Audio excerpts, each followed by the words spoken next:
एठी रहूं बट छाई, जब लगे तुम आई हो मोहिना।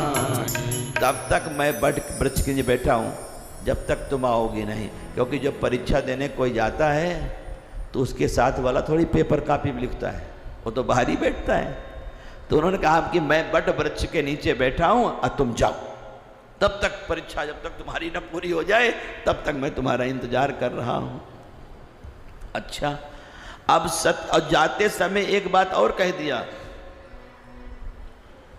कि जैसे जाई मोह भ्रम भारी, करहु सो जतन विवेक विचारी। जैसे तुम्हारा भारी भ्रम अज्ञानता मिटे, विवेक के साथ परीक्षा लेना।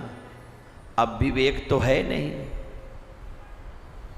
बुद्धि तो है कि परीक्षा लेना है, लेकिन विवेक नहीं। समझ लेना, बुद्धि और विवेक में अंतर है भाई, चतुर और चालाक में अंतर है। विवेक वो है कि कैसे इसको करें, अब बुद्धि यह है कि कर लेंगे। तो बुद्धि हो अब विवेक न हो तो अब हार गए काम से। बुद्धि थी अब विवेक नहीं था। शंकर जी कहा विवेक के साथ जाना, तो उन्होंने क्या किया, है तो मां जगत जननी, अब बन गई पत्नी। है सती, अब बन गई सीता। अब बताओ, मां अगर पत्नी का रूप बना के आए तो पुण्य होगा कि पाप? अब पाप अच्छा होता है क्या? पाप तो पतन के लिए होता है। तो महाराज सती ने सीता का भेष बनाया, लेकिन आचरण कहां से बना लोगे? नकली चीज कभी असली हो सकती है क्या? सीता का भेष बनाया, लेकिन सीता का जीवन कहां से बनाया? सीता जी राम के पीछे चलती हैं और सती मैया आगे आगे चल रही है। बनावटी भक्ति प्रदर्शन बहुत करती है, दिखावा।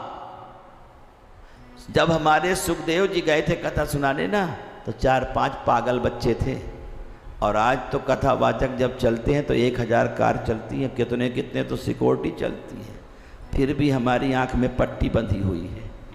हम कहते जय हो जय हो। अगर जय करो तो हर हर महादेव, हर हर महादेव। हमने काशी में, हमसे किसी ने पूछा था, फिर दोहरा रहा हूं कि यहाँ किसकी जय जयकार होनी चाहिए? हम कहे हर हर महादेव। हमारे यहाँ बैठे हैं 1-2 महापुरुष बीजेपी वाले, कहे हर हर मोदी,